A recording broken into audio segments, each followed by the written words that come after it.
Assalamualaikum warahmatullahi wabarakatuh. Senang sekali saya Melia Baskarani dapat kembali bertemu dengan Anda tentunya dalam program Indahnya Kebersamaan, Indahnya Islam. Kali ini kita akan membahas tema tentang potensi pengusaha mendukung dakwah. Tentu saja bersama saya sudah ada Profesor Dr. Kiai Haji Nasaruddin Umar MA, Menteri Agama Republik Indonesia dan juga Imam Besar Masjid Istiqlal. Assalamualaikum Prof. Waalaikumsalam warahmatullahi wabarakatuh. Sehat Prof?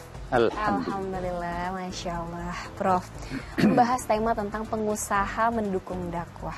Peran pengusaha ini tuh sebenarnya bukan hanya menjadi support dalam negara ya Prof ya, tapi juga penting dalam berdakwah. Maksudnya itu seperti apa ya Prof? Jadi berdakwah dan berusaha jadi pengusaha itu satu paket. Nabi kan lebih banyak waktunya digunakan untuk menjadi pengusaha daripada menjadi nabi.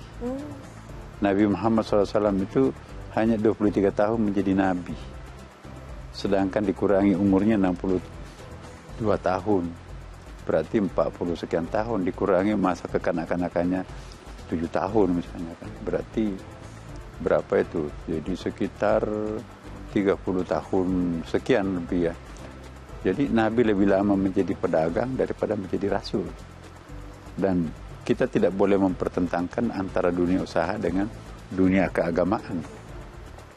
Coba kita lihat di Indonesia ya, rata-rata yang menyiarkan dakwah itu para pedagang. Wali Songo itu kan pedagang. Ya, Laksamana Cangho itu kan pedagang. Dan sahabat-sahabat Nabi pedagang. Ali bin Abi Thalib, kemudian Utsman bin Affan, kemudian juga itu pengusaha besar itu. Ada lagi Abdurrahman bin Auf, itu konglomerat itu kan. Jadi Rabbana atina fid dunya hasanah, dunia jangan dilupakan kan. Akhiratnya juga jangan. Wala tansani nasibuka minad dunya, jangan melupakan dunianya. Bagaimana kita bisa menggapai akhirat yang baik tanpa dunia yang baik? Jadi rukun Islam itu kan menantang kita untuk menjadi pengusaha. Sekarang bisa nggak kita naik haji tanpa uang? Nggak bisa. Bisa nggak kita bayar pajak tanpa uang? Bisa nggak kita menyumbang sedekah, infak, jariah, wakaf tanpa uang? Bisa nggak kita membeli penutup aurat tanpa uang? Bisa nggak bangun masjid tanpa uang? Jadi bisa nggak kita kawin tanpa uang? Semuanya membutuhkan uang. Bagaimana caranya mencari uang? Ya, pengusaha, jadi dagang, bekerja, ya kan? Jadi produktivitas itu sangat penting. Saya ingin mengatakan bahwa tidak mungkin kita bisa menjadi seorang muslim atau muslimah yang baik tanpa berusaha. Kalau enggak, itu pasti nanti juga pasti enggak benar juga itu. Mengandalkan orang tua, keringatnya orang tua. Kita sama dengan minum keringatnya orang tua kan. Orang tua yang setengah mati mencangkul, kita enak-enak aja, mau beli motor Pak, mau beli rokok Pak, mau sekolah Pak, udah. Giliran disuruh mencangkul jam 9 pagi baru bangun. Itu enggak bagus itu. Jadi jangan sampai kita menjual popularitasnya orang tua, fasilitas yang kita peroleh itu karena mengandalkan orang tua, itu nggak bagus. Ya, berdiri atas kaki sendiri, mandiri itu yang lebih bagus ya. Maka itu jadi pengusaha itu sesuatu yang luhur. Jangan mempertentangkan, kenapa sih mau jadi pendakwah padahal dia saudagar ya kan. Ya, jangan lupa bahwa Nabi itu saudagar tapi juga dia adalah seorang Nabi ya kan. Nah Prof, selama ini kita tuh taunya bahwa dakwah itu untuk hal keagamaan ya Prof. Gimana caranya Prof agar dakwah kita itu juga bisa masuk dalam dunia usaha Prof? Memamerkan kejujuran melalui perdagangan. Contohnya, Nabi membawa barang dagangan ke Syam pada waktu itu. Taruhlah antara lain korma ya kan. Korma orang Arab yang dia bawa ke Syam itu 2 kali lipat lebih mahal.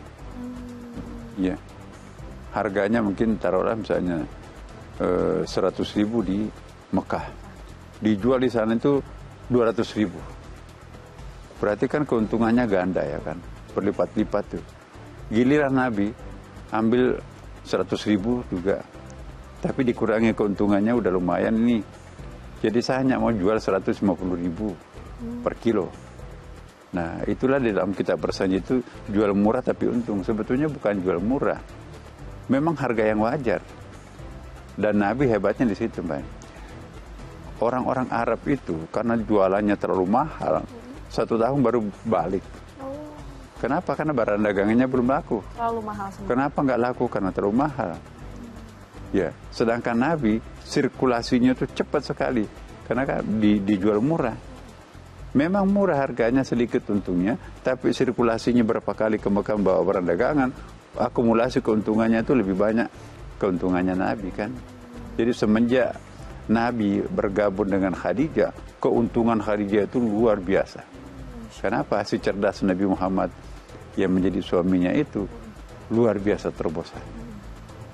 Nah, Prof, dakwah itu kan tidak cukup bermodal dengan pintar aja ya, Prof. Tapi perlu kearifan.